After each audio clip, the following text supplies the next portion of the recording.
어찌하여 나를 버리셨나이까 라는 제목으로 함께 은혜를 나누기를 원합니다.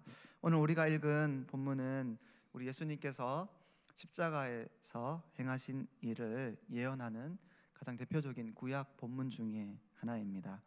누가복음 24장 44절 말씀 보면 우리 예수님께서 말씀하시기를 모세의 율법과 선지자의 글과 시편이 나를 가리켜 기록한 모든 것이 이루어져야 한다, 이렇게 말씀하고 계십니다. 구약 성경 전체가 예수 그리스도의 오심을 말하고 있다고, 예고하고 있다고 우리 예수님께서 이미 알려주셨습니다. 요한복음 5장 33절 말씀 보면 이렇게 말씀하시는데, 너희가 성경에서 영생을 얻는 줄을 알고 성경을 연구하거니와 이 성경이 곧 내게 대하여 증언하는 것이라 말씀하십니다. 우리 예수님께서 성경을 들고 이 성경이라고 말했으므로 아마 이 성경은 반드시 구약 성경을 가리키는 것일 것입니다. 이 구약 성경이 예수님에 대해서 증언하고 있다라고 말하는 것입니다. 그것이 의미하는 것은 무엇인가 하면 이 구약 성경 전체가 우리 예수 그리스도를 가리키고 있고 이 예수 그리스도의 오심을 예표하고 있는 것입니다. 그러므로 우리가 구약 성경을 읽을 때 예수 그리스도가 어떻게 나타나고 있는지를 이해하는 것이 성경을 이해하는 아주 중요한 원칙이 될 것이고, 또한 구약 성경을 통하여 그리스도가 누구시고 오셔서 어떤 일을 하실지를 알아가는 것이 참 중요하다는 것을 알게 됩니다. 오늘 우리가 읽은 구약 성경 시편 22편은 예수 그리스도와 가장 직접적으로 연결되는 본문이 될 것입니다. 특별히 1절에 나의 하나님 어찌하여 나를 버리셨습니까? 라고 하신 이 말씀은 우리 예수님께서 십자가상에서 그대로 인용하신 말씀이십니다. 오늘 구약성경 시편 22편 15절 말씀 보면 내 혀가 입천장에 붙나이다 라는 이 말은 예수님께서 십자가에서 내가 목마르다 하신 말씀을 떠올립니다. 18절에 예수님의 겉옷을 나누고 속옷을 제비 뽑는다 라는 이 표현은 복음서의 4명의 기자가 모두 이 구절을 그대로 인용하고 있습니다. 이처럼 시편 22편은 예수님이 십자가에서 행하신 일이 무엇인지를 가장 잘 알려주는 구약 본문이 될 것입니다. 또한 시편 22편이 우리에게 주는 큰 유익이 있는데, 복음서, 특별히 신약의 4개의 복음서들은 우리 예수님과 함께 살고 우리 예수님께 듣고 직접 본 것을 객관적으로 기록했다는 특징이 있다면, 시편 22편은 예수님께서 십자가 사건에서 있었던 그 예수님의 마음이 어떠하였는지, 그분의 복잡했던 감정이 어떠했는지를 우리에게 잘 알려주는 큰 가치가 있는 구약 본문이 될 것입니다. 또한 시편 22편은 오늘 표제를 보면 우리가 잘 알듯이 다윗의 시편이라고 기록하고 있습니다. 다윗이 살며 수많은 고통과 경험을 경험하고 하나님께 기도하였을 것입니다. 그러나 그 기도할 때 하나님께서 다윗의 기도를 거절하셨을 때 그때의 느낌을 다윗이 지금 고백하고 있습니다. 그런데 많은 학자들은 이렇게 이야기합니다. 이것이 단순히 시편, 다윗 개인의 시편이 아닐 것이다. 이것이 분명히 이스라엘 전체 공동체의 시편일 것이다 라고 말합니다. 다윗이 이스라엘 백성들이 즐겨 불렀던 찬송을 그가 정리해서 시편을 기록했을 가능성이 있고, 또한 반대로 다윗이 저작하고 그것을 온 이스라엘 백성들이 함께 부를 수 있도록 나누어서 함께 공유해서 이 찬양을 함께 했을 것입니다. 중요한 것은 무엇인가 하면 이 시편 자체를 이스라엘 온 공동체가 함께 부르고 어려움의 순간에 하나님 앞에 고백했던 찬송이라는 것입니다.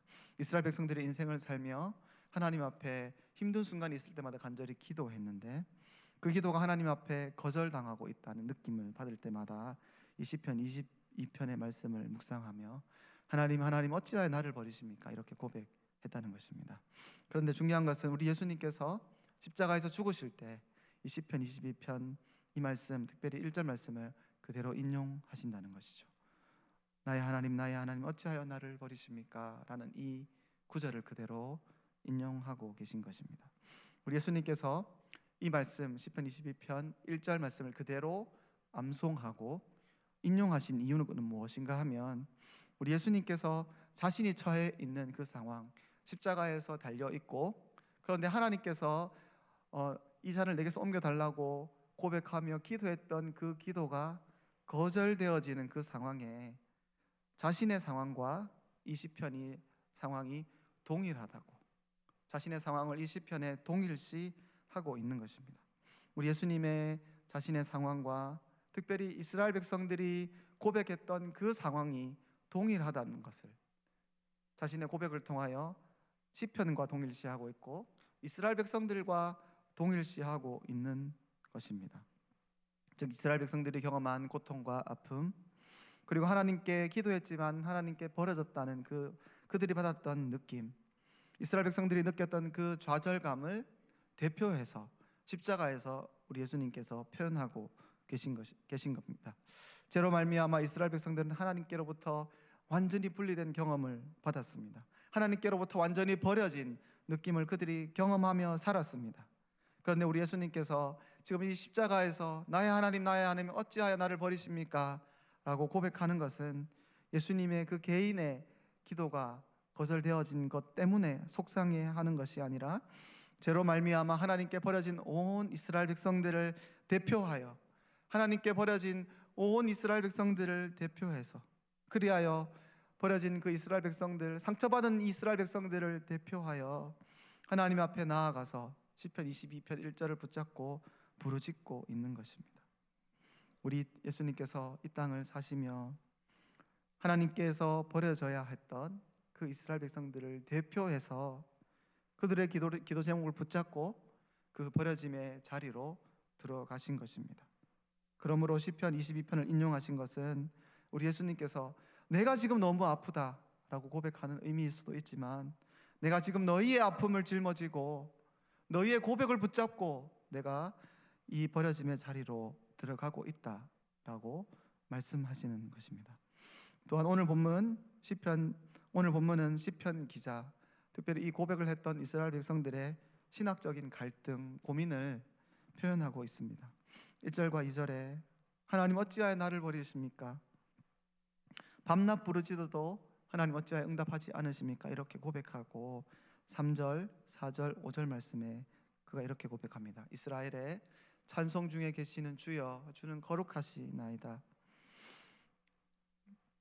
우리 조상들의 주께 의뢰하였고 4절 의뢰하였으므로 그를 건지셨나이다. 5절 그들이 주께 부르짖어 구원을 얻고 주께 의뢰하여 수치를 당하지 아니하였나이다. 3절 말씀에 이스라엘 찬송 중에 거하시는 주여, 무엇을 의미합니까? 우리 주님은 이스라엘의 하나님이 아니십니까? 우리 주님은 이스라엘 위하여 싸우시고 우리를 통하여 찬송을 받으신 분이 아니십니까? 그런데 어찌 우리의 기도를 거절하십니까? 4절 말씀에 우리의 조상들이 주께 의뢰하였을 때 우리 주님은 우리 조상들의 기도를 들으신 분이 아닙니까? 5절 그들이 주께 부르짖어 구원을 얻고 주님을 의지하면 그들이 수치를 당하지 아니하였습니다. 그런데 어찌하여 하나님 나를 버리십니까? 이렇게 고백하는 것입니다. 시편 기자의 이 심정의 복잡한 마음은 무엇인가 하면, 하나님은 이스라엘의 하나님이시고 이스라엘 백성들이 하나님 앞에 기도하면 그 기도를 우리 하나님께서 들어 응답하셨던 하나님이신데, 하나님 왜 지금 내가 이렇게 간절히 부르짖는데 우리의 기도를 거절하십니까? 라는 고백을 하고 있는 것이죠. 특별히 우리 예수님은 아무런 죄가 없으신 분이신데 우리 하나님은 왜 예수님의 기도를 거절하셨습니까? 아무런 죄가 없는 우리 예수님의 기도가 하나님께 거절되어지고 우리 예수님의 그 존재 자체가 하나님으로부터 완전히 버려지신 이유는 우리 예수님 자신의 죄 때문이 아니라 범죄한 이스라엘 백성 공동체의 죄악 때문일 것입니다. 하나님께 완전히 버려지는 것이 마땅한 이스라엘 백성들, 특별히 우리의 죄 때문에 우리 주님이 그렇게 버려지신 것입니다. 조상들의 기도를 들으시고 이스라엘의 하나님께서 그의 백성들의 기도를 들으셨는데 지금 우리 예수님의 기도를 우리 주님께서 거절하신 이유는 우리 예수님의 죄 때문이 아니라 그 백성들의 죄 때문임을 우리에게 알려주는 것입니다. 이렇게 예수님께서 하나님 앞에 철저히 버림받고 심한 고통을 당하셨음을 오늘 시편 22편은 계속해서 우리에게 알려줍니다. 그 구체적인 고통이 어떤지, 예수님의 경험한 고통이 어떠한지를 좀 더 살펴보면 좋겠습니다. 우리 6절 말씀, 7절 말씀, 8절 말씀을 함께 읽도록 하겠습니다. 6절입니다. 시작. 나는 벌레요 사람이 아니니라.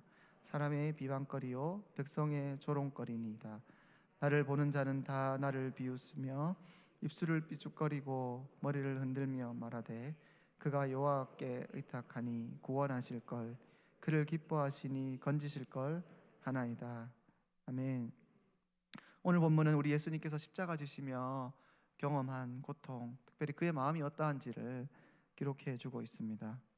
6절에서 8절 보면 사람들은 예수님을 조롱하는 것을 알 수 있습니다. 예수님께서 십자가를 지실 때 6절 말씀에 나는 벌레요 사람이 아니다 이렇게 표현하는 것입니다. 우리 예수님께서 십자가 지시며 벌레보다 못한 취급을 당하신 것입니다.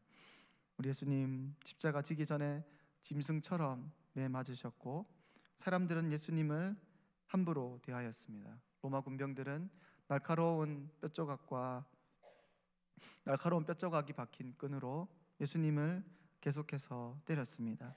지나가는 사람들은 예수님을 향하여 침을 뱉었고 예수님을 발로 걷어찼습니다. 마치 지나가는 벌레를 밟아 죽이듯 사람들은 예수님을 무참히 짓밟은 것입니다. 이렇게 우리 예수님은 사람 취급 당하지 못하였는데 6절에 나는 벌레요 사람이 아니다 라고 이렇게 고백하십니다.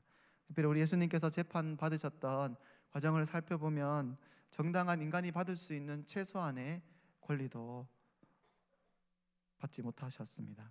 우리 예수님께서 십자가에 잡히기 전날 밤, 그날은 목요일 밤 제자들과 최후의 만찬을 가졌습니다. 그리고 그들과 함께 감단산으로 올라갔고 로마 군병들이 예수님을 잡으러 왔습니다. 그리고 그 다음 날 금요일 아침 9시에 우리 예수님께서 십자가에 못 박혀 죽으신 것입니다. 목요일 밤에 잡히고 금요일 아침에 우리 예수님께서 십자가에 못 박혀 죽으십니다. 단 몇 시간 만에 재판과 사형 집행이 일사천리로 이루어집니다. 마가복음 14장 55절 말씀 보면 대제사장과 온 공회가 예수를 죽이려고 그를 칠 증거를 찾되 얻지 못하니, 우리 종교 지도자들은 우리 예수님이 범죄한 사실이 있어서 그를 잡으신 것이 아니라 일단 잡아놓고 우리 예수님을 잡아 죽일 죄목을 찾았습니다. 그러나 밤새 고민해도 그 죄목을 찾지 못했던 것입니다. 당시 재판 규정을 살펴보면 우리 예수님이 얼마나 억울한 재판을 당하셨는지 알 수 있습니다. 사람 취급을 받지 못했다는 의미입니다. 당시 기록을 보면 이 범죄한 사람의 정죄를 선고 당일날 절대 해서는 안 된다고 규정되어 있습니다. 무엇을 의미하냐면 재판하는 긴 과정을 거치며 정말 이 사람이 범죄했는지를 살펴보아야 하는데, 우리나라도 재판이 마무리되기까지 여러 가지 변론에 오랜 기간의 변론 과정을 거쳐야 하지만 우리 예수님은 밤에 잡히시고 그 다음 날 죽임을 당하십니다. 사형 집행을 위해서는 밤에 조사해서는 안 된다고 기록되어져 있는데 예수님은 밤에 잡혀 새벽에 사형 선고를 당하시는 것입니다. 재판을 안식일이나 유대의 절기에는 할 수 없다라고 분명히 기록되어져 있지만 우리가 잘 알듯이 예수님께서 죽으실 때는 유월절 절기 기간이었습니다. 우리 예수님께서는 부당한 재판을 계속 받고 계신 것입니다. 특별히 피고를 변호하려고 하는 시도들이 분명히 있어야 된다고 법이 정하고 있지만 이 세상 그 어떤 사람들도 예수님 편에서 예수님을 변호해 주지 않고 모든 제자들이 다 예수님을 떠나버린 것입니다. 무엇을 강조하는가 하면 우리 예수님께서 아주 억울한 재판을 당하시며 죽임을 당하셨다는 것입니다. 종교 지도자들은 우리 예수님을 죽이고자 하는 강력한 동기와 의지를 발동해서 모든 절차를 무시하고 사형시키기 위해서 막무가내 행동을 행하였다는 것입니다. 그래서 우리 예수님은 이렇게 고백합니다. 나는 벌레요 사람이 아니라, 사람 대접받으며 재판을 했던 것이 아니라 마치 벌레 취급당하였다라는 고백을 하시는 것입니다. 뿐만 아니라 사람들은 예수님을 계속해서 조롱하였습니다. 많은 사람들이 예수님께서 걸어 골고다 언덕을 올라가실 때 예수님이 죽어가는 장면을 구경하였습니다. 무슨 재미있는 구경거리라도 있는 듯 사람들은 예수님을 구경하며 조롱하였습니다. 오늘 본문 7절 말씀에 나를 보는 자들은 다 비웃으며 입을 삐죽거리고 머리를 흔들며 말하기를, 사람들이 죽어가는 예수님을 보며 한참 동안 웃고 있는 것입니다. 인간이 얼마나 잔인한지 보여줍니다. 그러며 입을 삐죽거리고 머리를 흔들며 예수님을 한심하게 쳐다보는 것입니다. 그러면서 8절 이렇게 말합니다. 여호와께 의탁하니 구원하실 걸, 그를 기뻐하시니 건지실 걸 하나이다. 예수님을 비아냥거리고 있는 것입니다. 이 동일한 내용이 마태복음 27장 39절에서 43절에 나타납니다. 39절에 머리를 흔들며 예수를 모욕한다. 7절의 말씀과 같이 동일하게 머리를 흔들며 예수님을 모욕하는 것입니다. 40절에 그가 성전을 헐고 사흘에 짓는 자여 내가 만일 하나님의 아들이거든 자기를 구원하고 십자가에서 내려오라 이렇게 말합니다. 42절 그가 남은 구원하였으되 자기는 구원할 수 없도다. 이스라엘의 왕이로다 지금 십자가에서 내려올지어다. 그리하면 우리가 믿겠노라. 43절 그가 하나님을 신뢰하니 하나님이 원하시면 이제 그를 구원하실 것이라. 43절에 하나님을 신뢰하니 그가 하나님이 원하시면 이제 그를 구원하실 것이다 라는 이 표현과 시편 22편 오늘 8절 말씀이 동일합니다. 그가 여호와께 의탁하니 구원하실 걸, 그를 기뻐하시니 건지실 걸 하나이다. 이 동일한 내용이 시편 22편 8절과 43절에 나타나는 것입니다. 사람들의 조롱은 이런 것입니다. 십자가에 달려 죽어버린 예수가 무슨 우리의 구원자가 될 수 있느냐? 자기도 구원하지 못하는 자가 무슨 우리의 구원자가 될 수 있느냐? 정말로 내가 하나님의 아들이면 너 자신부터 구원해보라 라고 조롱하는 것입니다. 사랑하는 성도 여러분, 우리 하나님께서 인간을 만드셨는데 그 인간들이 하나님을 조롱하고 있는 것입니다. 벌레 같은 취급을 당하고 있는 것입니다. 우리가 다 읽지 못했지만 시편 22편 14절에서 18절 말씀 보면 나는 물같이 쏟아져 내 뼈는 어그러지고 내 마음은 밀랍같이 내 속에서 녹는도다. 마치 우리 자신이 우리 예수님의 육체가 영혼이 물처럼 쏟아지고 밀랍처럼 양초처럼 녹아내리고 있다고 우리 예수님이 느끼신 것입니다. 15절 말씀에 내 혀가 입 찬장에 달라붙는다. 이 말은 우리 예수님께서 십자가에서 내가 목마르다 하셨던 그 고백이 생각나게 합니다. 16절 악한 무리가 내 수족을 찔렀도다. 우리 예수님의 손과 발에 못 박히신 것을 기록하고 있습니다. 18절 내 겉옷을 나누며 속옷을 제비 뽑는도다. 우리 예수님께서 십자가에 못 박혔을 때에 로마 군병들이 예수님의 옷을 다 벗기고 그 속옷을 찢어 가지고 가려 하다 결과적으로는 그들이 제비 뽑아 한 사람이 그 예수님의 속옷을 가져갑니다. 마치 기념품을 챙기듯이 사람들이 예수님께 수치를 주고 속옷을 가져가는 것입니다. 복음서 기자들은 시편 22편에 이 예언되어졌던 이 메시아 예언이 어떻게 그리스도를 통하여 성취되어졌는지 상세하게 기록하는 것입니다. 사랑하는 성도 여러분, 우리가 오늘 본문을 읽으면서 우리는 이런 질문을 해보아야 합니다. 나는 벌레요 사람이 아니라 어떻게 사람을 만드신 우리 하나님께서 이와 같은 취급을 당하고 그 사람들로부터 수치와 조롱을 당하셔야만 했는가? 왜 우리 예수님이 물과 같이 쏟아지고 밀랍처럼 양초처럼 다 녹아내리셔야만 했는가? 왜 우리 예수님은 그의 속옷이 벗겨지고 수치를 당하셔야만 했는가 하는 질문입니다. 이스라엘의 찬송 중에 거하시는 주님이여, 주님은 이스라엘의 하나님이신데 이스라엘 위에 싸우시고 이스라엘을 통하여 찬송받으신 우리 하나님이 왜 예수님의 기도를 거절하고 계시는 것입니까? 조상들의 기도를 들으시고 건지셨던 우리 하나님께서 왜 예수님의 기도는 지금 무참히 거절하고 계신 것입니까? 아무 죄 없는 우리 예수님께서 하나님 앞에 간절히 구하고 이 잔을 내게서 옮겨달라고 기도했지만 하나님께 완전히 버려진 이유는 우리 자신의, 우리 예수님의 죄 때문이 아니라 하나님 앞에 범죄한 온 이스라엘 공동체와 하나님을 떠난 우리의 죄 때문이라는 것을 우리는 분명히 알 것입니다. 사랑하는 성도 여러분, 우리 예수님께서 왜 이렇게 간절하게 기도했지만 거절되어야만 했습니까?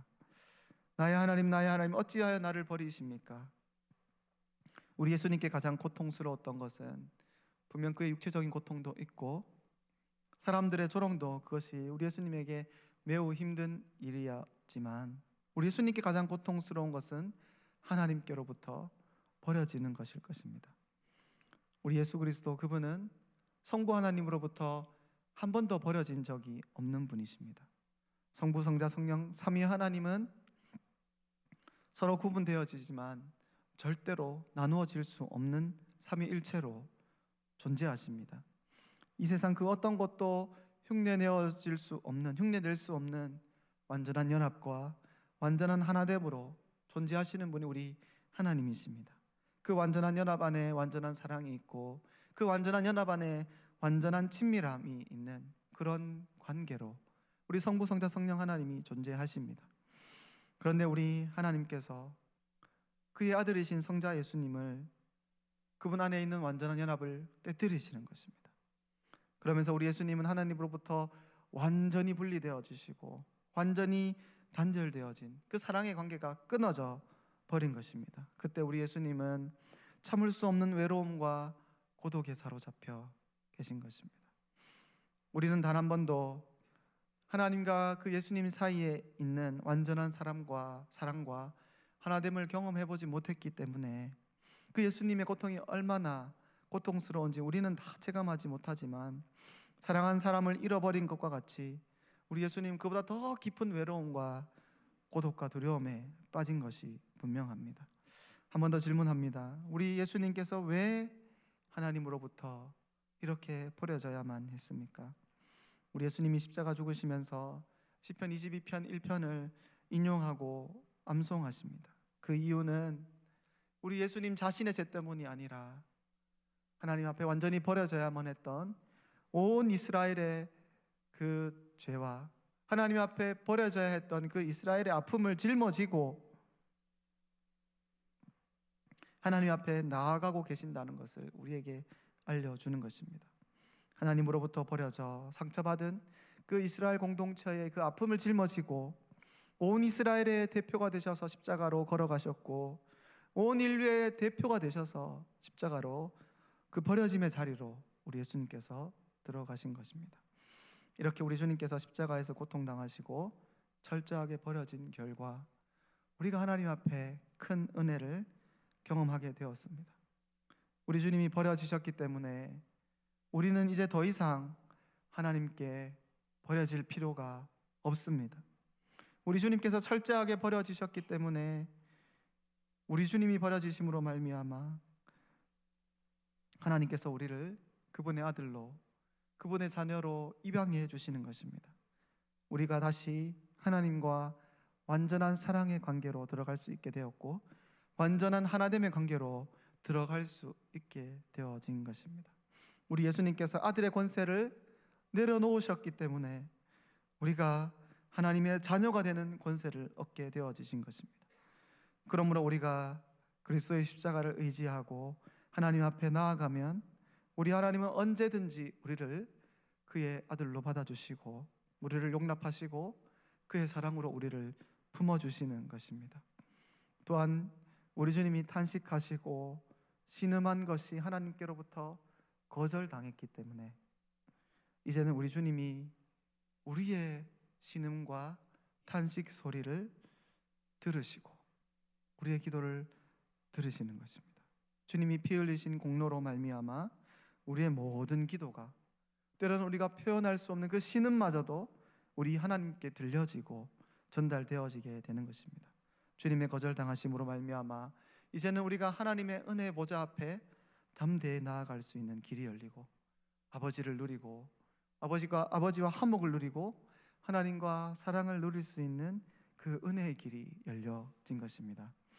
오늘 이 새벽 우리 모든 성도들이 그 은혜의 보좌 앞에 나아가 하나님과 은혜와 화목을 누리는 모든 성도님들 되기를 간절히 바랍니다. 우리 찬양하고 우리 같이 기도하면 좋겠습니다. 우리 보혈을 지나 함께 찬양하겠습니다.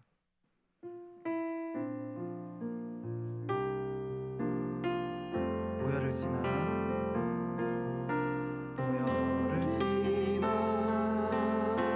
하나님 품으로 보혈을 지나 아버지 품으로 보혈을 지나 하나님 품으로 한 걸음씩 나가네. 다시 한번 보혈을 지나 하나님 품으로 보혈을 지나 아버지 품으로 보혈을 지나 하나님 품으로 한 걸음씩 나가네. 존귀한 주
말씀 기억하며 한번 기도합시다. 사랑하는 성도 여러분, 예수님께서 왜 이와 같은 고난을 당하셔야만 했습니까?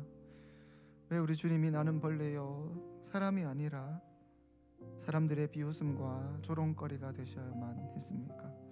하나님과 사랑 안에 계셨던 우리 예수님께서 왜 버려져야만 했습니까? 죄로 말미암아 하나님께 완전히 버려져야 했던 우리를 대신하여 우리 주님이 버려지신 것 아닙니까? 이 시간 우리 주님 앞에 한번 고백할 때 주님의 고난과 조롱당하심으로 우리가 버려짐을 면하고 형벌을 면하였습니다. 주님이 우리를 위하여 고난받으심으로 우리가 은혜를 입었습니다. 우리 기억하고 감사합니다. 한번 고백합시다. 주님, 우리에게 생명 주신 우리 주님을 영원토록 찬송합니다. 한번 고백합시다. 계속해서 기도할 때 주님께서 버려지심으로 말미암아 이제는 우리가 더 이상 하나님께 버려질 필요가 없습니다. 주님의 버려지심으로 우리가 하나님께 용납되어지고 완전한 사랑과 완전한 하나됨으로 우리 하나님 앞으로 들어갈 수 있게 되었습니다. 주님의 버려지심으로 우리가 하나님의 자녀가 되었습니다. 주님께서 우리의 어떤 신음에도 응답하시고 우리의 인생에 찾아오시겠다고 약속하셨습니다. 우리 주님 이 약속 붙잡고 은혜의 보좌 앞에 담대히 나아가 오늘도 하나님을 누리고 하나님과 화목을 우리는 우리 모두 되게 하여 주옵소서. 우리 다 같이 주여 한번 간절히 부르짖고 합심하여 기도하신 후에 자유롭게 돌아가도록 하겠습니다. 주여